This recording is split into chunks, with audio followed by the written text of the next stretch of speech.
Buenas tardes a todos. Soy el doctor Restituyo, presidente de la Asociación Hispana de Profesionales de la Salud, en un programa más de ASI al día, de cada sábado. Hoy sábado 19 de junio, un profesional joven invitado con un tema de mucho interés que puede confundir a muchos médicos en su diagnóstico, la fibromialgia. En breve será presentado por nuestra productora, la doctora Carmen Rodríguez. Es el doctor Jensen Zip, que estará con nosotros en breve. La bienvenida a todos ustedes por estar aquí en el día de hoy, en esta presentación. El tópico ya lo mencionamos, fibromialgia, el diagnóstico, un poquito de actualización en el manejo y el diagnóstico de esta enfermedad. A nombre de nuestro consejo directivo, la Asociación Hispana le ofrece la bienvenida. Esta asociación surgió hace 32 años en la ciudad de New York. La fundaron médicos dominicanos como el doctor Eliseo Guzmán, el doctor Bautista, que perdonen que no está en la foto aquí, los demás son directivos, pero el doctor Eliseo Guzmán es un reconocido cardiólogo nuestro, egresado de la UNFU, que también ya tiene más de 33 años ejerciendo medicina en la ciudad de New York. Y gracias a él se fundó esta institución en una época muy difícil donde el inmigrante médico que no hablaba inglés, que no tenía documentos legales y que no había aprobado sus exámenes, no tenía un apoyo. Y él decidió crear esta institución para buscarnos apoyo y hemos seguido haciendo ese trabajo. A nombre de él, de todos, le damos la bienvenida. Este programa surgió durante la pandemia en mayo del año pasado, ya tenemos más de un año. Agradecimiento a la doctora Carmen Teresa Rodríguez Moronta, que siempre nos apoya con la coordinación de este programa.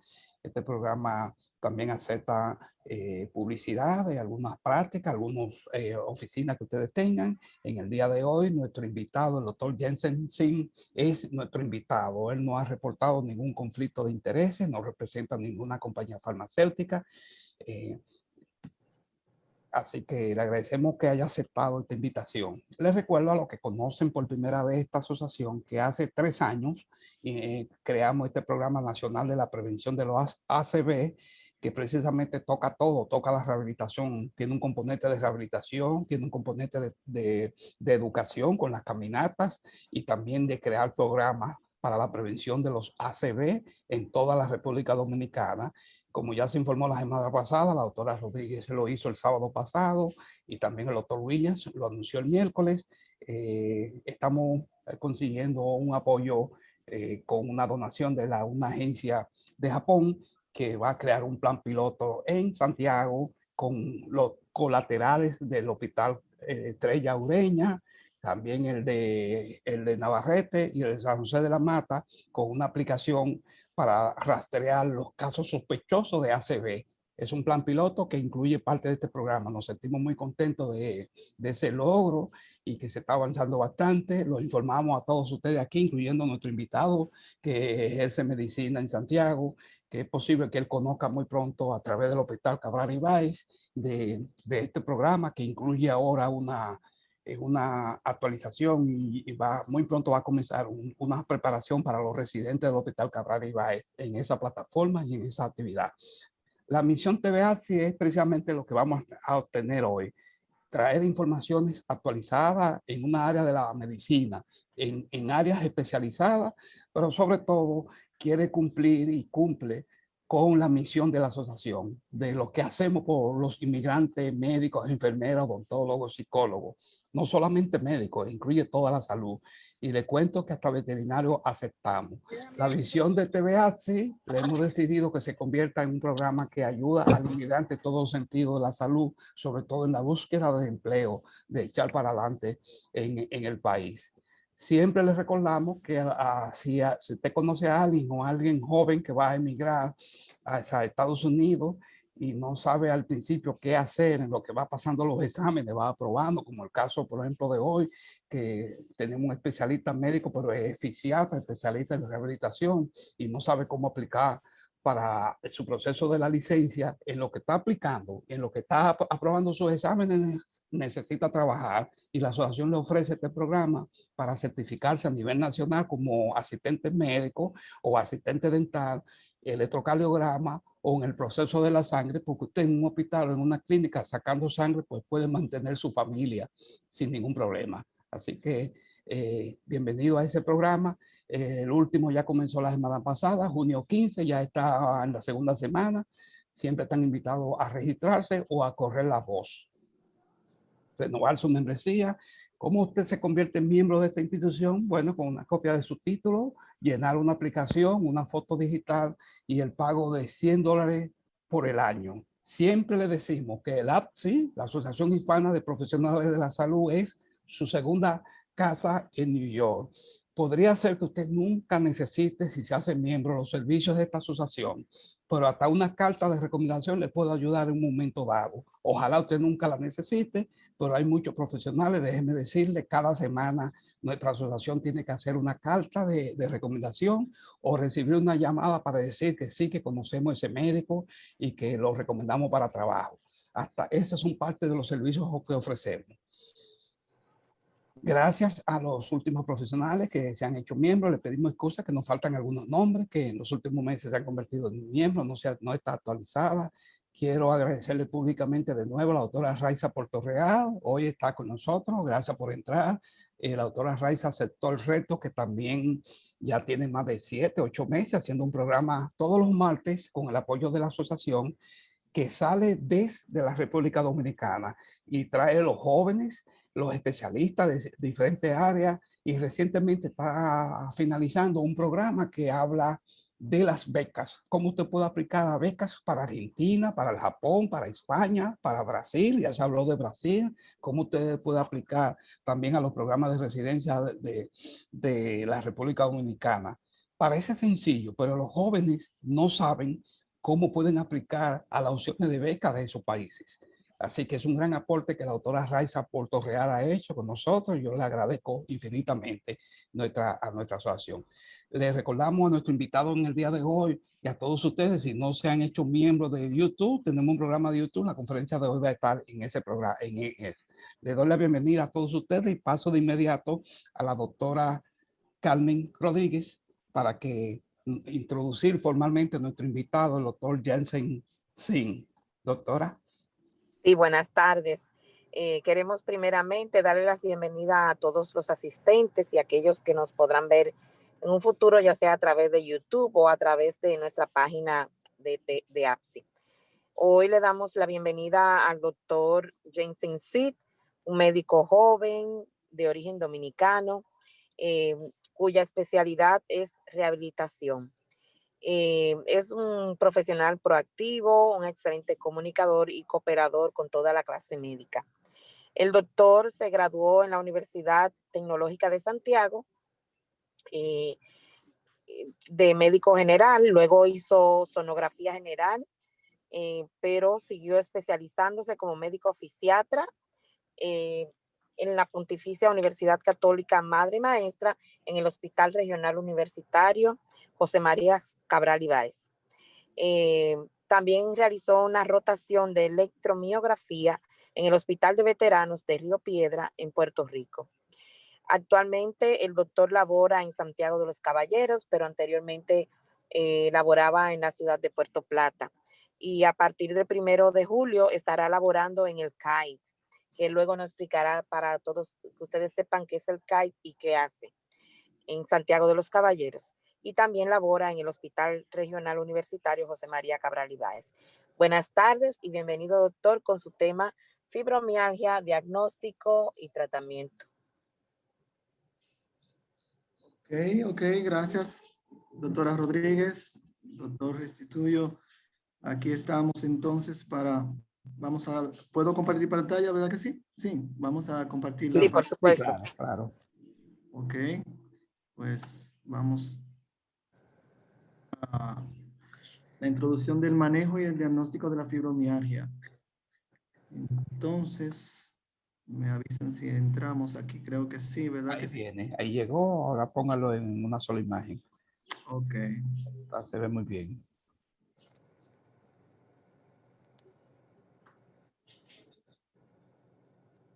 Ok. Muy bien. Excelente. Adelante. Sí. Ok. Bueno, es un privilegio para mí estar con todos ustedes. Esta pequeña oportunidad de compartir lo que hacemos regularmente en las consultas y lo que Dios nos ha permitido aprender. Por eso el equipo multidisciplinario siempre, como decía, es algo importante, compartir experiencias y saber cada día algo nuevo y recordar lo que ya sabemos. Entonces, hasta ahora estamos en el Cabral. Por la gracia de Dios, empecé este mes pasado. Fue mi escuela de egresado de UTESA y después del Ucamaima. Y es una escuela de docencia en fisiatría. Se preparan los fisiatras en medicina física y rehabilitación y se preparan también los terapistas, los fisioterapeutas. También estamos a nivel privado en un centro Kinema. Y el CAI, como decía la doctora Rodríguez, es el Centro de Autismo Integral. Ese es un despacho que se creó por el despacho de la primera dama, perdón, del anterior gobierno, que es la señora Montilla, licenciada Montilla, es de profesión psicóloga clínica. Entonces ella estaba muy interesada en la niñez, en el autismo que cada vez estaba más de boga y creó unos centros en Santo Domingo. Actualmente hay 2 centros en Santo Domingo, en Santo Domingo Este, en Distrito Nacional, y después se trasladó hacia las provincias. Es un plan piloto, primeramente empezaron, pero es un equipo de profesionales multidisciplinarios con toda la vanguardia que lleva en tecnología de punta, o sea, tienen fibra óptica, un cuarto de ilusión, audiovisuales, tiene hidroterapia, todo lo que un centro de rehabilitación moderno lo puede tener un equipo de psicólogos, odontólogos, pediatras, todo un convenio. Y en Santiago tiene una sucursal y por la gracia de Dios estaré ahí. Y en San Juan de la Maguana, en el sur del país, también. Que son definitivamente 4 centros CAE. Bueno, vamos al manejo. Entonces, pero antes de entrar al manejo tenemos que saber por qué la fibromialgia se define como fibromialgia y a qué se refiere el dolor. Según la Asociación Internacional para el Estudio del Dolor, lo define como que es una experiencia sensitiva y emocional desagradable asociada a una lesión tisular real o potencial. Aquí vamos a poner atención a los detalles. Vamos a recordar cosas que sabemos, pero ¿por qué la fibromialgia puede ser real o potencial? Así como se define el dolor también. Así mismo como se define el dolor, así mismo ya tenemos la idea por qué se denomina fibromialgia. El algia viene del antiguo griego, algia de algos, que es dolor o pesar. Entonces, esa fibromialgia, que es la fibrosis, el tejido conectivo, o el sistema musculoesquelético, como se denomina, ¿por qué va a estar caracterizado? Por fatiga. Por eso se llamaba, o se le llama aún continuamente síndrome de fatiga crónica. O sea, la fibromialgia se acompaña de fatiga, alteración en el sueño, alteraciones en la memoria y en el estado del ánimo. Y el estado del ánimo, ya en la parte psíquica, conductual, puede estar ya desde niveles de ansiedad hasta niveles de depresión. Se está poniendo muy de boga ahora en la última literatura que pude revisar el síndrome de sensibilización del sistema nervioso central. Las CSS o CSS por sus siglas en inglés. A esa categoría que quiere llegar la fibromialgia, porque a eso que se ha llegado la etiología. Pero antiguamente incluso se decía que era una neuroastenia. Ese era el nombre antiguo de la fibromialgia, porque la fibromialgia se comenzó a poner de boga en los años 70 y no más en los 80 fue que se reconoció por la CDM. Entonces, vamos a ver la diferencia. ¿Por qué fibromialgia? La fibromialgia es dolor musculoesquelético que se va a convertir en un dolor que persiste por más de 3 meses. Esa es la última evidencia. Un dolor crónico. ¿Cuál es la diferencia entonces entre dolor crónico y agudo? En los síntomas, la intensidad puede ser proporcional. En el agudo, como vemos aquí, en el crónico no es proporcional. O sea, puede estar en cualquier lugar y puede incluso hasta mover del lugar. la evolución es transitoria. En el agudo sabemos que un dolor agudo es menos de 3 meses y un dolor en la evolución crónica es mayor, permanente y persiste también.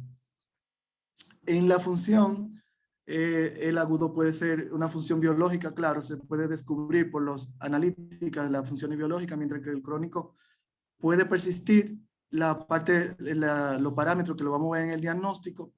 Dicho sea de paso, a veces usamos como la metodología, soy muy fanático de seguir la metodología de los japoneses. Usted mencionó el JICA, muy disciplinado de por sí, y también el pensamiento o metodología japonesa o el pensamiento judío, porque son de los pensamientos de la cultura que todas las culturas son importantes y aportan su grano de arena.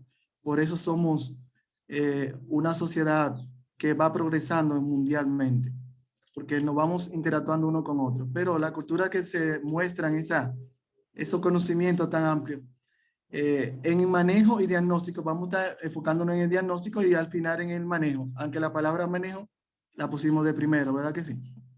Entonces, se asocia con ansiedad en el dolor agudo. Vemos, la ansiedad es como el primer escalón. Entonces, el escalón ya mayor, ya cuando crónico, se combina mucho con la depresión. Entonces, en la respuesta al tratamiento es muy buena cuando es agudo, porque responde muy bien a los AINES, a los antiinflamatorios, a los analgésicos y a los opioides, mientras que con la crónica, y en este caso, como nos estamos basando en la fibromialgia, es regular. Puede que sí, puede que no. Entonces, este tipo de paciente de fibromialgia es lo que vamos a ver en casi la consulta de muchos profesionales de la salud. O sea, va a comenzar desde medicina familiar y puede que llegue incluso a pasar hasta por 3 o 4 especialistas. Desde medicina familiar, medicina interna, también puede pasar por ortopedia. Los pacientes pueden pasar por reumatología y concomitantemente ya lo pasan a fisiatría, que es nuestro campo de función, rehabilitación y psicología, y muchos pueden llegar incluso hasta el psiquiatra. Entonces, vemos ya por qué lado que nos estamos viendo, qué tipo de paciente que va a estar en una angustia queriendo descubrir que sus parámetros, que por eso lo que vamos a ver ahora, el diagnóstico, las pruebas biométricas que vamos a hacer para diferenciar en qué tipo de paciente que estamos buscando con ese dolor generalizado, que antiguamente eran 18 puntos, pero que, aunque se sigue usando, pero los parámetros mayores ahora lo voy a explicar más adelante, cuáles son los parámetros para no los 18 puntos sensibles o puntos a encontrar. El diferencial podemos encontrar la artritis reumatoidea, el AR, el lupus, y que también una pequeña observación puede estar, es un diagnóstico diferencial que vamos a buscar, pero puede estar también junto con la fibromialgia, o sea que lo podemos encontrar los dos. En paciente con artritis, en paciente con lupus, paciente con traumas antiguos o recientes, que eso es uno de los motivos que puede desencadenar la fibromialgia, un trauma, una caída. La mayoría de los pacientes que he visto es porque han tenido trauma en accidentes, incluso de propio plano de sustentación de su propio cuerpo, que se caen, o en accidentes de tránsito. Enfermedades autoinmunes, enfermedades virales y el estrés crónico y post-trauma. Se ve mucho en los pacientes. En el hospital de veteranos en Puerto Rico, San Juan, Puerto Rico, me tocó mucho atender ese tipo de pacientes con post-trauma, el post-trauma de la guerra, ese tipo de dolor. Entonces, hay un departamento incluso para ellos, para el dolor, pero específicamente incluso ya que el analgésico no hace función ni los opioides, que no es recomendable, no era muy dado a usarlo, pero a pesar de que no lo usaba, porque no me gustan los efectos secundarios, me gusta me gusta usar los medicamentos que menos efectos secundarios tengan. Y investigando en la literatura encontré que ya se está dejando de usar los opioides para ese tipo de dolor. Le decía, en Puerto Rico hay un departamento de acupuntura para eso y muchos pacientes mejoraban con esa acupuntura. ¿Qué podemos hacer para investigar? ¿Qué pruebas indicar? Factor reumatoide de primera línea, porque es algo que confunde desde el principio ese dolor en articular en miembros superiores, miembros inferiores y a nivel axial, la columna. Entonces, ese factor reumatoide hay que descartarlo. La prueba de los anticuerpos antipéptidos citriculanos cíclicos es otro factor que se está pidiendo actualmente ahora para pedir qué tipo de anticuerpo está presente. Si sale negativo el factor reumatoide. Entonces, la prueba de función tiroidea, aquí ese es el otro campo que yo he visto en mis experiencias. Es bueno hablar de la experiencia que Dios le ha permitido tener a uno. Entonces, hay mucho hipotiroidismo y subclínico incluso, que salen aparentemente normal, pero por la TSH uno se da cuenta y por el nivel de los síntomas que está presentando los pacientes, que veamos a ver más adelante, que son en este caso hay un gran porcentaje de féminas que lo está presentando. Y la serología célica, el anti-TTG, para saber la enfermedad celíaca, porque están muy relacionadas también. La vitamina D es algo que también cada vez está más de boga. Esto es para que, como una frase que tengo más adelante, para que lo escuchemos, lo repasemos y lo aprendamos. Esto es para que nos ayudemos uno con otro. Está muy de boga. Cuando es algo como, vamos a decir, no sé, fuera de lógica que uno pensar que durante la pandemia, cuando todo el mundo iba a descansar, iba a estar tranquilo en cuarentena en su casa, iba a haber menos dolor.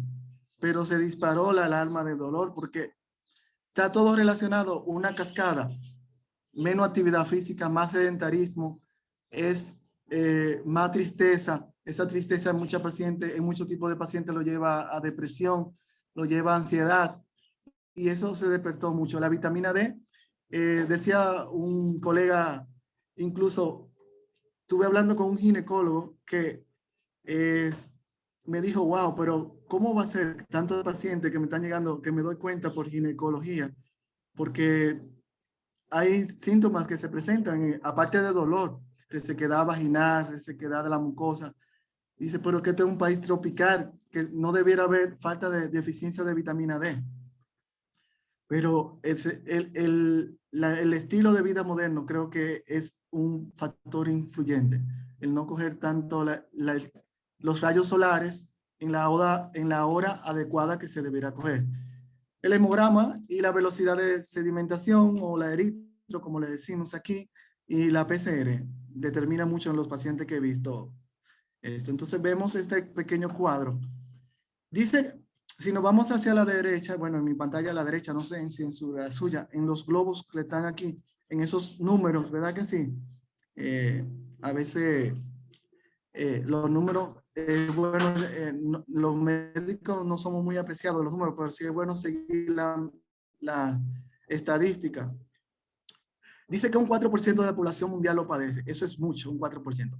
Es mucho y hay muchos no están diagnosticados correctamente. Pero revisando bien la literatura, vi que desde 2016 en muchos lugares es desde un 2%, dicen, de su población a un 4%. O sea, por ejemplo, en Estados Unidos de 2016 es un 2% de la población de Estados Unidos. Mientras que en países como Europa, España, en Alemania, es un 2.5, incluso en Alemania llega a 3% y en Italia también un 3% de la población. De ese porcentaje, un 90%, un gran porcentaje, bueno, están dejando solamente un 10% a la parte masculina. Un 90% representa las mujeres en edad reproductiva, desde 20 años en adelante hasta los 40, 50. Y un 60% de esos padecen de depresión, o sea, de un 100% de esos pacientes, hay un 60% que son por depresión y otros 40% es por trastorno de ansiedad. Entonces, estos son los puntos que se tomaban, los puntos de depresión, los puntos gatillos que vemos en la parte roja, que dice 18 puntos. en la parte anterior y la parte posterior. Esos puntos que al presionarse. No necesariamente tiene que ser así. La última literatura dice que con solamente presentar 1 o 2 puntos, por ejemplo, en el miembro superior derecho y llegar hasta el cuello, y por tener un dolor por más de 3 meses y tener otras alteraciones como ansiedad, depresión, ya sea psicológica o hormonales, ya es suficiente para que entre en la categoría de fibromialgia. No tiene que tener los 18 puntos gatillos específicos para tener el dolor. Entonces vemos que el dolor es la parte, se dice, la parte que nos va a definir que el paciente va a llegar donde uno, el dolor. Pero no va a ser solamente el dolor. Ya cuando uno comienza a hacer la anamnesis, va a tener fatiga crónica o extrema, alteraciones en el sueño, muchos pacientes con alteraciones en el sueño, síndrome de piernas inquietas al dormir. Esos son algunos de los síntomas que va a presentar. Pero le decía que hay muchos síntomas subclínicos que están escondidos. Como me decía ese ginecólogo, resequedad vaginal, que me tocó pacientes que me confesaron eso, y pacientes que tienen... me decía una paciente, pero yo no tengo estrés, yo tengo una vida tranquila, soy manicurista, o sea, manicurista, una paciente colombiana. Pero, ¿quién lleva? Y no quiero, porque no apoyo el machismo ni nada de eso, pero yo decía, ¿quién lleva el control en la casa? Su esposo es colombiano, también viven aquí en Dominicana. Y me dijo, ella me dijo, yo llevo el control. Yo dije, es un tipo de estrés, es un tipo de estrés. A veces la mujer quiere tomar el control de todo porque lamentablemente hay hombres que son más pasivos o no quieren hacer nada en la casa, le dejan todo a la mujer. Entonces esa mujer lleva el control y es un tipo de estrés, aunque la persona sea de temperamento flemático, o sea, un temperamento suave, tranquila o melancólica. Entonces seguimos con las causas, dice que son diferentes tipos de causas genéticas, inmunológicas, neuronales, hormonales, pero me gusta como dice tratamiento multifuncional, ya sea usando analgésicos, antidepresivos, terapia psicológica, ejercicio, alimentación balanceada. Eso suena como algo tan fácil, pero muchas personas no lo hacen. Este pequeño cuadro, una imagen vale más que 1000 palabras, que es para el ejercicio. El manejo y la terapeuta adecuada a seguir. Reducir el sedentarismo. Mire, si hacemos ejercicio 2 a 3 veces por semana, aquí nos vamos a enfocar en cómo resolver y con el respeto que se merecen los neurólogos. A veces yo tengo un pensamiento muy particular. Digo, los neurólogos son muy teóricos, muy científicos. Tienen un nombre, un síndrome para toda neuralgia, para todo dolor, incluso de doctores, o sea, una nomenclatura de un síndrome con nombre de un doctor que uno no sabe en qué año fue que lo investigó. Eso está bien porque es bueno saber todo eso, pero a veces se basan más que se van para ese tipo de síndrome. Lo único que existe es un tipo de droga específica para tal cosa, o solamente investigarlo. Pero como estoy en el área, quizá la doctora Rodríguez me va a entender, en el área de terapia física y en el área de fisiatría, que somos médicos de evaluación, evaluamos el paciente como un neurólogo, como un ortopeda, como un médico internista, porque hacemos medicina interna también. Pero aplicamos, o sea, no nos quedamos solamente con eso. Vamos a aplicar qué es el medicamento adecuado, qué es el cambio de vida adecuado, qué es la medicina, la psicología y la nutrición adecuada. O sea, nos vamos al grano, vamos a ver qué es lo que vamos a resolver para que el paciente mejore. Y si sentimos empatía por los pacientes, si fuera su madre, si fuera su padre, si fuera su hermano, ¿qué usted va a hacer para que su madre se sienta mejor? O sea, solamente un medicamento, que no es que está mal, pero no podemos quedarnos solamente en un medicamento. O sea, esa es la idea que quiero que me entiendan. Si hacemos ejercicio de 2 a 3 veces por semana, fortalecemos los músculos, la flexibilidad. Si lo hacemos de 3 a 5 días, vamos a ya activar la parte cardiovascular y la parte que nuestra mente va a crear una parte recreativa. Y también cuando lo hacemos todos los días, ese estilo de vida activo y saludable. Muchos cardiólogos también recomiendan, incluso en la residencia me recuerdo que una parte del tratamiento es darle antihipertensivo dar los hipoglucemiantes y para el colesterol, pero después de eso dicen, mire, tiene que hacer ejercicio, tiene que consumir menos sal, menos grasa, o sea, recomendaciones que están dadas por la Academia de Medicina, como el Hospital de Massachusetts. Entonces, dormir bien, ese es el final, como lo dice. Todo ese ángulo, si nos basamos, y yo quiero hacer una comparación aquí, como la analgesia, esa es una tabla antigua porque ya no se está usando, ese para el dolor crónico realmente, pero no se está usando, como decía, los opioides. Sí, para dolor crónico, no tipo de fibromialgia se puede usar, pero para el tipo de fibromialgia no es recomendable porque hace rebote y no ayuda al paciente. En el escalón 1 vemos los analgésicos no opioides, junto con los AINES. El escalón 2, ahí podemos usar opioides débiles, coanalgésicos, escalones. Ese es el escalón 1. En el escalón 2, exacto, ahí vemos un ejemplo tramadol y codeína, que lo podemos combinar. Pero eso es cuando vemos, si el paciente mejora es porque tiene un tipo de fibromialgia que está leve, que está empezando.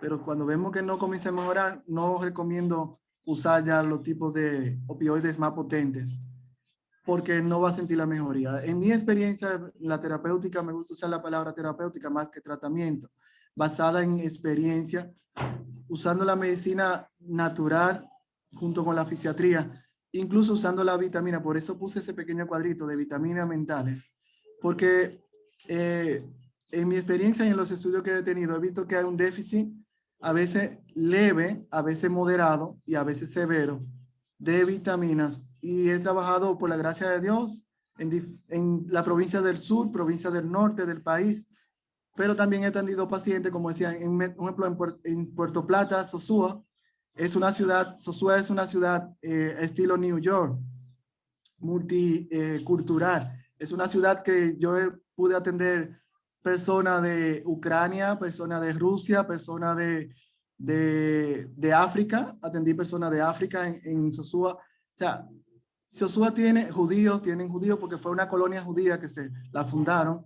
Tiene judíos, tiene asiáticos, personas de toda parte del mundo, porque van por la playa, por el surfing, personas que les gustan surfear. Y muchos tipos de personas tienen, por la genética, por su genética, no sea, a veces pensamos que por solamente un país ser desarrollado o del primer mundo, no vamos a encontrar deficiencias nutricionales, sí vamos a encontrar, aunque sea mínimo, una deficiencia de hierro o una deficiencia de B12 o una deficiencia de vitamina D, y eso hace que las hormonas se alteren. Y esas recomendaciones que veo aquí arriba, dice adelante, el agua, el descanso, el ejercicio. Son pequeñas recomendaciones, pero mientras más las hacemos, y si las hacemos al lado de alguien que se llama nuestro Padre Celestial, el Señor Jesucristo, que es como un árbol que cuando uno se nutre, produce fruto, ese paciente va a comenzar a tener fruto de sanidad. Y vamos a verlo más adelante. Por ejemplo, en el manejo para la fibromialgia, vemos que hay estrategias de cuidado personal y analgesia. Comenzando, vuelvo aquí, ahorita lo puse en imágenes, ahora lo pongo en palabras para que se nos vayan. Vemos que en Estados Unidos se usa mucho ese tipo de nombre y hay muchos pacientes y muchos médicos, colegas de allá. Entonces, el acetaminofén tipo Tylenol, tipo ibuprofeno, Advil, Motrin, el naproxeno tipo Aleve, que soy más de tipo, si la persona no tiene reacciones alérgicas, a usar naproxeno, me da mejores resultados el naproxeno, el meloxicam, piroxicam, que lo mismo acetaminofén y ibuprofeno. No quiere decir que no me den resultados, pero en mi experiencia me dan mejor resultado el naproxeno y el meloxicam. Y esta investigación que encontré, no se recomienda los medicamentos opioides porque pueden provocar efectos secundarios importantes. Por eso yo era muy reacio a usarlo, porque de que veía que los primeros pacientes en el feedback, cuando me daban y volvían a la consulta, no sentía ese feedback positivo de que mejoró. De una vez yo lo retiré y poco a poco fui retirando no, como decía el doctor Restituyo, no me doy a las casas farmacéuticas, aunque uno tiene que trabajar de la mano con ellas, pero uno tiene que ser consciente y saber que no es porque le estén dando una promoción o un regalo, sino porque el paciente realmente se vaya a sanar. Y como yo decía, yo siempre pongo a mi paciente como si fuera un familiar. Y yo me pongo a pensar, si fuera mi madre, si fuera mi hermano, voy a usar ese medicamento solamente por promoverlo. Entonces, se está usando muy de boga los antidepresivos, la duloxetina, como la Cymbalta se usa en Estados Unidos, el Minocipran, Sabeña, el nombre comercial. Pero lo importante es saber que eso pueden ayudar porque ayudan, van muy de la mano con los neurotransmisores. O sea, ayudan a la recaptación de serotonina que está muy disminuida en el paciente. Y también se puede usar los relajantes musculares tipo ciclobenzaprina para ayudar a promover el sueño. Me gusta usar más la melatonina, más estilo natural. Los medicamentos anticonvulsivos los recomiendan, ya sea gabapentina, pregabalina y muchos otros más, pero lo dejo a criterio médico, no me gusta recomendarlo. La fisioterapia sí, eso es la parte capital que en nuestro campo, que los pacientes comienzan a mejorar. Aunque hay un tipo de paciente que con la terapia, todo a tolerancia, siempre le indico a tolerancia, porque un dolor crónico muchas veces no se va así de la noche a la mañana, y hay muchos tipos de ejercicios que le pueden aumentar el dolor. Pero si hacemos un ejercicio tipo pilates, tipo yoga, o como le decía, la acupuntura o la hidroterapia, en nuestros países no hay tantos centros de terapia con hidroterapia, pero gracias a Dios que existen muchos tipos de playa que quedan cerca, o ríos, o piscinas, para que el paciente pueda hacerlo en su casa. La terapia ocupacional aquí no se utiliza tanto, pero sí está recomendada la terapia ocupacional para ayudar al paciente a aliviar la tarea de estrés, ya sea en su trabajo, porque hay un tipo me ha llegado paciente que después de un cambio de trabajo han tenido un tipo de dolor, y en pacientes también que han sido pacientes multiquirúrgicos, o sea, que han tenido personas femeninas que han tenido operaciones. Me tocó una con muchos tipos de operaciones, esterectomía, después se hizo cirugía plástica, y entonces cambió el trabajo, la cambiaron de lugar, le cambiaron el escritorio, le cambiaron las sillas, y de una vez se despertó su dolor tipo fibromialgia. El asesoramiento psicológico es importante para ayudarla a ese tipo de personas. Entonces, una imagen vale más que 1000 palabras. Miren cómo esa terapia se usa, la hidroterapia muy recomendable, el pilates, el yoga, ayudan a tonificar la respiración. Estamos poniendo la parte ya final, estoy llegando a la parte final, pero voy a hablar un poquito sobre la parte del cerebro, nuestro sistema nervioso central, la parte de la neurociencia, cómo ayudarnos. Estos pensamientos que recolecté, me gusta mucho esa parte de la neurociencia, cómo se echa de la mano con la neurofisiatría, la neurología, cómo cada pensamiento puede ayudar. Y son pensamientos, algunos de ellos antiguos, pero miren, si la mente, dice el Dalai Lama, si la mente está ocupada con pensamientos positivos, es más difícil que el cuerpo enferme. Y dice John Lutz, un médico de los años de 1700 de Inglaterra, un doctor que fue también, fue una persona del parlamento también, una persona ligada al primer ministro, que atendió a muchas personas de esa parte. Una mente sana en un cuerpo sano, solo dijo en 1700, es una descripción corta, pero completa de un estado feliz en este mundo. John Locke dijo eso. Y Albert Einstein dice que la mente intuitiva es un regalo sagrado y la mente racional es un fiel sirviente. Y la sociedad actual ha creado hemos creado una sociedad que honra al sirviente, o sea, a la mente racional, y ha olvidado el regalo, la mente intuitiva, la mente que tiene que pensar en lo creativo, lado derecho de nuestro cerebro. Para eso existen ya muchos tipos de psicología que han ayudado, el internet ayuda mucho, hay películas para los niños, incluso yo que tengo niños he puesto, y la teoría de mindfulness también, de ser el estado de conciencia pleno, la neurolingüista o la PLM, programación neurolingüística, todo eso ayuda a la neuroplasticidad de nuestro cerebro a cambiarlo, porque como decía, lo que está muy de boga ahora es a la fibromialgia llamarla como un síndrome de hipersensibilidad, o sea, central. Entonces, nuestro cerebro, nuestros transmisores están descontrolados, pero si sentimos esa empatía, si podemos ayudarlo a que las neuronas puedan aprender, que nunca es tarde para aprender. Las neuronas espejo, el aprendizaje, son las que se encargan del aprendizaje, la imitación y la empatía. Las neuronas se activan cuando se observa a otro realizar una acción. Entonces, no dejar al paciente solo, ponerlo en grupo de apoyos. Dice que se activa nuestra corteza premotora y ventral y el lóbulo parietal inferior. Está muy cerca, el parietal inferior está muy cerca de lo que escuchamos, y la corteza premotora es la que nos mueve, la que activa los impulsos para el movimiento. Ahí están cerca las neuronas espejos. Entonces, esto es, aunque la nomenclatura, o sea, los nombres están de boga en estos años, en los años 70, 80 y 90. Esto es desde los años, yo diría, antediluvianos, por no decir, desde el principio del mundo. Ya hubo alguien que admiro mucho, el rey David y su hijo, el rey Salomón. Son dos personas que en la Biblia mencionan cómo vivir la vida a diario. Me gusta platicar la religión no por religión, no por teoría, sino por vivir la vida práctica. Uno tiene que practicar vivir la vida práctica. David vivía la vida práctica. Él vivía cantando, danzando, orando. Si tenía que salir a pelear, peleaba, luchaba, pero también se entristecía. Dice aquí que un Salmo 38:8 dice, me he entumecido, o sea, me he quedado con calambre, entumecido, dice otra versión. Me he quedado paralizado, he quedado como aplastado. Hay un dolor a veces tan extremo que deja a la persona así.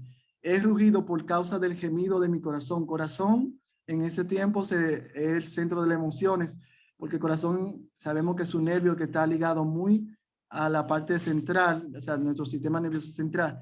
Por eso que el corazón siente una mala noticia, pero no es porque el corazón piensa, aunque se ha descubierto que sí, que tiene su sistema propio de pensamiento, el corazón. Pero el corazón se refiere mayormente a la parte emocional de nuestro cerebro, la parte límbica. Dice que por un solo instante en el Salmo 30:5 dura su enojo, pero toda una vida dura su bondad. Si por la noche usted dura llorando, por la mañana habrá gritos de alegría. Y una frase, como le decía ahorita al principio, cuéntame y olvido. O sea, no tratemos de contarle a otro, sino a enseñarle a otro. Vamos a enseñar, vamos a aprender cada término que estamos repasando para poder recordarlo, y vamos a practicarlo para involúcrame y aprendo, dijo Benjamin Franklin, ese gran estadista norteamericano. Entonces, la salud, según la OMS, me gusta, eso es algo de las pocas cosas que me gustan de la OMS, que tiene ese término todavía, el completo estado de salud físico, emocional y mental. O sea, la salud es el completo estado físico, mental. Para tener una salud completa tenemos que estar bien en todos los sentidos. Eso es como le llaman los judíos, shalom. No por algo los judíos, un ejemplo, quizás los que están en New York, incluso en Dominicana he conocido muchos judíos que tienen, la familia más rica de Dominicana son de origen italiano, Vicini, pero son de origen judío, Vicini. Y en Estados Unidos sucede lo mismo también, la parte donde he estado en Miami también he visto varios judíos, y esa persona no por algo son los más ricos. Mencionan el shalom porque es un completo bienestar emocional, físico y espiritual. Es como esa avecilla que está ahí en medio de la tormenta. Gracias, preguntas, bendiciones, y estamos a su disposición.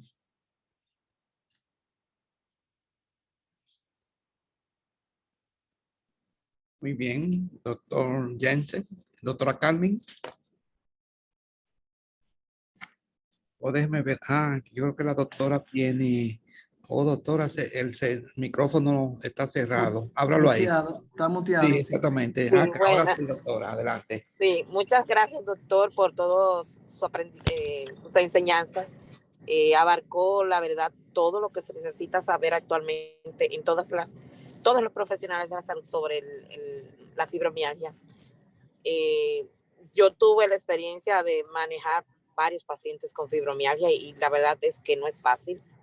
Hay muchos personajes famosos que han padecido fibromialgia y lo han expresado. Y como usted dijo, doctor, este es un tratamiento multidisciplinario. No podemos creer que solo uno sabemos cómo tratarlo y el paciente al final es la pieza clave para conseguir la mejoría. No sé si alguno de ustedes, doctor, podemos abrir los micrófonos. Sí, sí, claro. ¿Tiene alguna pregunta Sí. para el doctor? Sí, claro. ¿Algún comentario o pregunta? Sí. Alguien levante la mano y quisiera hacerle una pregunta al doctor. Sí, doctor, en lo que alguien levanta la mano. El diagnóstico de esta enfermedad, el médico generalista ¿lo hace con frecuencia o es el especialista que hace este diagnóstico? Realmente el especialista, mucho tienen la sospecha, muchos médicos generalistas o médicos familiares y nos lo mandan, pero lamentablemente en nuestro país también, o sea, no existen esos para hacer todos los estudios, solamente a veces nos basamos en radiografías, una sonografía para si es la parte articular, en los hombros, codo y hombro, y solamente le llegan a uno con esa sonografía y esa radiografía. Y algunas veces llegan con el factor reumatoide, pero a veces ni siquiera llegan con la eritro, ni siquiera llegan con la PCR que se puede hacer, o sea, que los seguros cubren, pero por ejemplo la vitamina D no se está cubriendo, no la está cubriendo los seguros aquí en Dominicana y cuesta un aproximado de 1,000 y pico de pesos, casi 2,000 pesos. Y para una persona de escasos recursos en Dominicana es difícil mandarle a hacerle esa vitamina D, como una paciente que tuve el jueves. Ok, y en ese sentido, siguiendo la respuesta suya, se necesita un poquito más de conciencia con los generalistas, los médicos generales, porque hay muchas pruebas que usted está mencionando ahí que en otros sistemas de salud, ya cuando le llega al especialista, ya esas pruebas están hechas. Sí, sí, se necesita más conciencia realmente para que lleguen ya descartando la artritis, o sea, el factor reumatoide, la eritro, la PCR y los anticuerpos antipéptidos. Y se necesita esa conciencia ya definida para pensar más. Gracias a Dios que está cambiando, porque la fisiatría, sí, como le decía cuando estuve hablando con usted al principio, sí, estaba muy de boga. Y piensan como al final en fisiatría, que incluso entre muchos especialistas, cuando yo empecé en el 2013 ya a practicar la práctica privada, en Puerto Plata, muchos especialistas no sabían lo que era fisiatría en el 2013 en Puerto Sí, Plata. sí, sí. Y entonces, pero ya eso ha cambiado bastante, ya la globalización, el internet ha hecho que piensen en fisiatría. Entonces lo que tenemos que aportarle un poquito más para que se siga promoviendo y yo creo que ya puede ir cambiando. Dentro de un año o dos, eso puede ir cambiando. Van a pensar en el área de la reumatóloga y los fisiatras. Porque Sí. pienso que lo refieren al psicólogo o al psiquiatra generalmente. Como usted hablaba del componente de ansiedad, el componente que me duele aquí, que se me sube, que el dolor baja y sube. La cultura del generalista es decir, ay, es a él psiquiatra que tiene que verte a ti. Claro, claro. Esa es una tendencia que se estaba haciendo, por ejemplo, al principio de los años, como le decía, de mi año de experiencia que he tenido. Exacto. Que sí. Llegaban más al psicólogo, o sea, y después del psicólogo alguien le recomendaba la terapia. Sí. Y yo decía, ¿cómo usted llegó aquí? No, que alguien me la recomendó, o sea, no un médico, no un facultativo, sino Sí. pues, el psicólogo muchas veces lo recomendaba. Ah. Pero porque en un hemograma, en un factor reumatoide negativo, en una radiografía, va a salir todo normal. Sí. Y el paciente sigue quejando de dolor. Entonces, el médico generalista va a decir, no, pero este paciente realmente tiene, y se le nota muchas veces el trastorno de ansiedad que tiene, o sea, tiene un trastorno psicoemocional, Sí, pero no es que la persona no es que está loca, sino es que claro. es muy sensible, es muy sensible, El componente. pero el médico a veces, sin degrinar al médico generalista, Claro, pero claro. a veces el médico generalista dice, Sí, vamos a hablar al psicólogo, porque creo sí, que claro. está mal. Sí. La doctora Mónica, mexicana, de origen mexicano, está Ok, levantando la mano, si puede abrir su micrófono. Sí, Adelante. claro, doctor. Hola, buenas tardes a todos. Y yo soy médico familiar y realmente pues muchas felicidades, doctor, porque realmente el llegar al diagnóstico de esta enfermedad de verdad es muy difícil. Pero también es muy importante, a veces llega esta paciente, como usted lo menciona, en forma crónica, pero llega el momento que nosotros como médicos familiares tenemos que estudiar parte de qué pasa. ¿Ha tenido pérdidas esta paciente? ¿Ha tenido también, que es muy importante en estas pacientes, ha sido o es un cuidador crónico? Eso también es muy importante, el estudiar Ay, ¿para para qué? poder llegar Si al no, vete al lado. diagnóstico de esta patología tan difícil que es llegar al diagnóstico. Sí, sí, adelante, excelente, doctor. Y excelente. entonces también es muy importante la atención integral, parte de lo que usted mencionó. Y a la paciente, cuando optamos que llegamos el médico familiar, llega el diagnóstico, al paciente le va a producir mayor conflicto decirle, ¿sabe qué? Pasa a psiquiatría o a psicología, que pasarla a reumatología. Entonces, ese tipo de desbalance también a la paciente le causa un mayor ansiedad, mayor miedo. La doctora me está mandando al psiquiatra, ¿por qué? Sí, y la otra parte, soy más feliz que me vea el reumatólogo a que me vea la parte emocional, sabiendo que este es el sustento del diagnóstico. Y de verdad yo creo que sí es difícil llegar a este diagnóstico, hacer un buen diagnóstico diferencial de todas las enfermedades reumatológicas, pero nosotros como médicos familiares tenemos esa arma de estudiar con el estudio de salud familiar a la familia. ¿Qué pasa con ese paciente? ¿Qué hay en entorno para conocer las emociones? Ok, excelente, excelente. Sí, muy bien. Muchísimas gracias, doctor, Gracias, por doctora. y felicidades para llegar a este diagnóstico, está canijo. Sí, gracias, doctora López. Está Sí, también gracias. el doctor Ramírez en Massachusetts, levantó la mano. Y, doctor Ramírez, Carlos.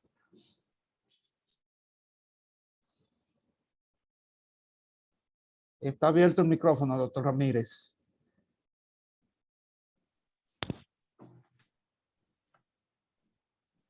Sí, no, ok, no. Sí, doctor Ramírez. Carmen, ¿alguien más? Que parece que el doctor no está conectado. Habían dos personas que levantaban mano. Ah, sí, se salieron, sí. Sí, era el doctor Ramírez, pero al parecer sí, no ha podido abrir el micrófono. Tal vez ahora que usted me dio permiso. sí, ok. ¿Algo más, doctora Carmen? El doctor Ramírez tiene el micrófono abierto, pero parece que no está. Sí. No Bueno, tiene sonido. felicitaciones de la doctora Portorreal. Tiene una pregunta la doctora Portorreal. Favor, abrir el micrófono.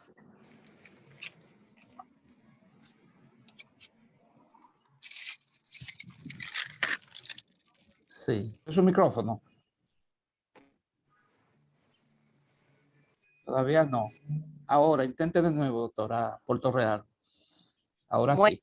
ahora sí, ok. Sí. Bien, buenas tardes, excelente la exposición del doctor, muy buena la presentación. Tengo una pregunta, doctor, de los diagnósticos más frecuentes que usted ha manejado de pacientes con fibromialgia, complicados en la República Dominicana. Estos casos se han podido manejar no solamente a nivel del dolor. Usted ha visto, por ejemplo, mejorías considerables de acuerdo, ¿verdad?, a lo que es la calidad de vida del paciente. Esa es una pregunta. Y la otra es si hasta ahora estos casos se están manejando de manera privada o tienen cobertura por parte de los seguros. Muchísimas gracias. Ok. Gracias. Sí. comenzando de atrás hacia adelante, la última pregunta. Sí tienen cobertura, gracias a Dios, los seguros médicos cubren, pero hay pruebas específicas que no, como decía, la vitamina D no tiene cobertura. Vitaminas especiales y de hormonas anticuerpos, pero sí para los medicamentos, para la terapia sí tiene cobertura y para algunas pruebas básicas sí tiene cobertura. Y en cuanto al tratamiento, como decía la primera pregunta, es ¿cómo ha sido el desembolso? Crónico, sí, en casos crónicos difíciles. Sí, bueno, sí, a nivel, un ejemplo, privado se ven más que público, porque en el nivel público están diagnosticados clínicamente y pasan, como decía, pero a nivel privado sí se le da un tratamiento en multidisciplinario, o sea, en pacientes que yo he visto, siempre ha sido tratado, aparte de mi persona, por fisiatría, por reumatología y por ortopedia, o ortopedia y fisiatría, o fisiatría y reumatología. O sea, al final se quedan siendo pacientes casi de reumatología. Y entonces, muchos, bueno, realmente tuve una paciente en Montecristi y hubo una que su dolor despertó por un dolor en el hombro, por una caída, y por eso llegó a posquirúrgico, o sea, tuvo que ser intervenida posquirúrgicamente. Su dolor en el hombro disminuyó, pero despertaron los demás dolores. O sea, tuvo que ser de la mano de fisiatría para poder mejorar los dolores que estaba sintiendo en las piernas, en la parte a nivel cervical, a nivel del otro brazo, entonces. Pero sí, como vemos si esa es la idea de que el paciente vuelve donde uno, o sea, en el caso de fisiatría, pero puede llegar otra vez a ortopedia porque va a necesitar en algún momento una intervención quirúrgica. O sea, no solamente se va a quedar que va a mejorar, va a haber picos de mejoría en fisiatría, pero si tiene de por sí porque la fibromialgia a veces se despierta por un dolor físico en general, o sea, real, no imaginario, sino real por una caída, por un accidente, o el síndrome de latigazo en el accidente que han tenido muchos pacientes, o incluso por caída de muchos años me tocó una también porque cayó de una silla en el coxis, o sea, una caída mínima, una silla plástica cayó, una caída de su propio, o sea, de la altura de una silla a la altura del suelo, pero eso influye mucho el estado de cómo era la persona, si era llenita, si era gordita, cómo Sí, era. claro, es diferente. Todo eso. Sí, claro. Ahora está el doctor Ramírez, creo que está en línea ya, Carlos, en Massachusetts. Adelante, doctor. Doctor Ramírez, ¿puede oírnos?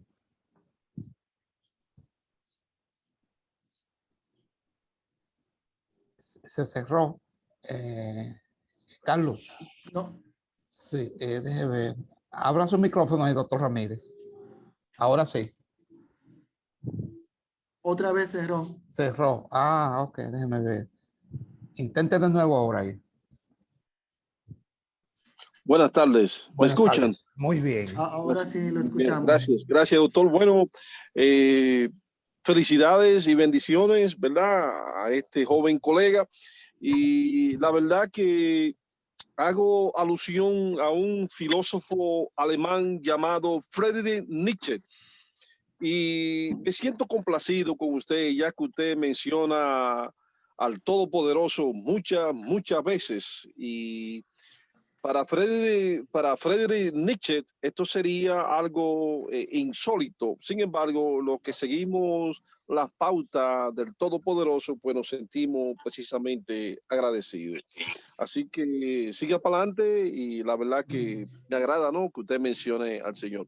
Gracias, Pues, doctor. Gracias, doctor Ramírez. Gracias gracias. por el apoyo. Friedrich Nietzsche era un hombre demasiado profundo. Sí. Bueno, pero no vamos a hablar de Friedrich Nietzsche, vamos a hablar de fibromialgia.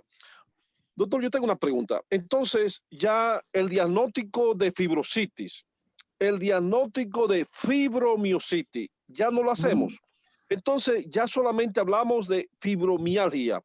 La pregunta que yo tengo para usted entonces, ¿cuándo entonces está indicada la punción a nivel articular para descartar que estamos en presencia de un problema serio, ya sea una artritis reumatoidea, ¿verdad?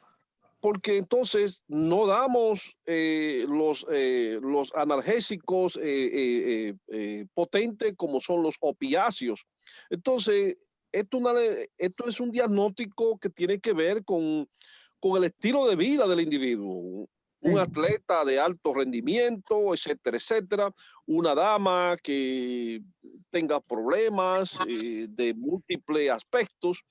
Entonces, cuando yo me siento confortable sin yo hacer referimiento y digo, este paciente lo que tiene es una fibromialgia, no tiene fibrositis, no tiene fibromiositis. Entonces, yo quiero sentirme seguro de que yo estoy haciendo un diagnóstico, primero, que es un diagnóstico certero, y número dos, sé que le voy a dar un buen tratamiento, porque si usted lo diagnostica, no intente tratar, porque hay muchos médicos que tratan sin haber diagnosticado. Es un axioma en medicina. Si usted no diagnostica, no trate, refiera. Ok, entonces, esa es una pregunta que yo tengo para usted. La próxima pregunta que tengo es esta. Haciendo diagnóstico diferencial con artritis reumatoidea, haciendo diagnóstico diferencial con lupus, haciendo diagnóstico diferencial con el hipotiroidismo, tal como dijo usted. Entonces, ¿dónde yo me siento confortable y decir, no, esto no es esto, esto no es aquello, esto no es lo otro? Yo me siento más confortable haciendo diagnóstico de fibromialgia. Entonces, yo refiero al paciente al rheumatoid doctor, O al terapeuta físico, al terapeuta físico, ¿verdad? Al médico del joint, etcétera. Entonces, ahora yo digo, bueno, el paciente viene y rebota donde mí otra vez y me dice, pero usted me refirió donde este especialista, pero yo sigo igual. Entonces, ¿dónde yo hago énfasis? En la esfera mental, en la esfera muscular. ¿Dónde yo hago énfasis ahora? Tengo una paciente que pesa 200 y pico de libras, una mujer divorciada, o un individuo que no duerme, etcétera, etcétera. Gracias, doctor. Muchas gracias. Ok, muy buena intervención. El doctor Ramírez, sí. Su práctica es medicina familiar, ¿verdad? Yo hago, yo hacía en la República Dominicana, en la República Dominicana, medicina interna general. Trabajé en el Hospital Central, y le digo esto porque veía muchos soldados que venían al Hospital Central, que era donde laboraba, ¿verdad? Y venían de la frontera y de muchos otros lugares donde venían con esos problemas. Yo decía, ¿pero qué yo le encuentro a este soldado? Claro, claro, no entiendo. Mire, ¿por qué hago la pregunta? Porque el trabajo multidisciplinar es el que nos va a ayudar. Tenemos que referirnos a los pacientes. Segundo, sí, adelante. No se no se oye, doctor Ramírez, se corta un poco. Adelante, doctor. Sí. Puedo diagnosticar. Gracias. Sí, doctor, sí, adelante. Sí, mire, porque el diagnóstico ha cambiado. Antes se basaba mucho en irnos a la parte de los puntos gatillos y la fibromiositis. Incluso se hacía biopsia, que eso fue una de las primeras investigaciones que se hizo en los años de 1915. Un médico lo pudo demostrar porque existía esos nódulos en el tejido intersticial a nivel de del tejido muscular, a nivel del tejido muscular, pero en el intersticio existían esas especies de nódulos. Pero mientras más nos enfoquemos en llamarlo ya con el nuevo,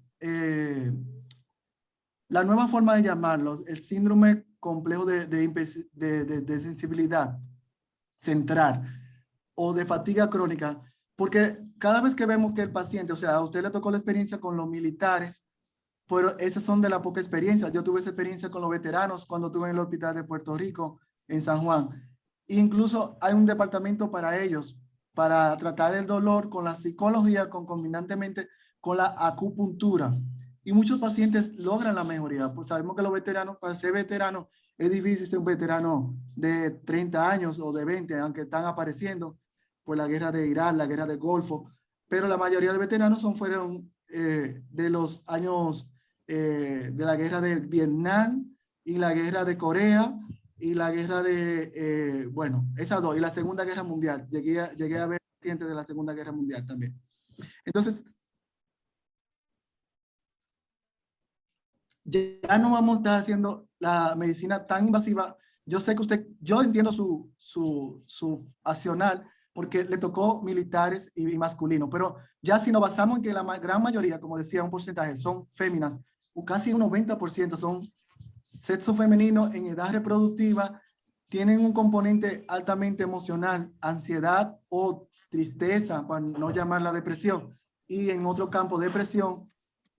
Y entonces cuando vemos esa parte que hay un hipotiroidismo subclínico, si ya tenemos la prueba negativa de factor reumatoide, que hemos descartado la artritis, hemos descartado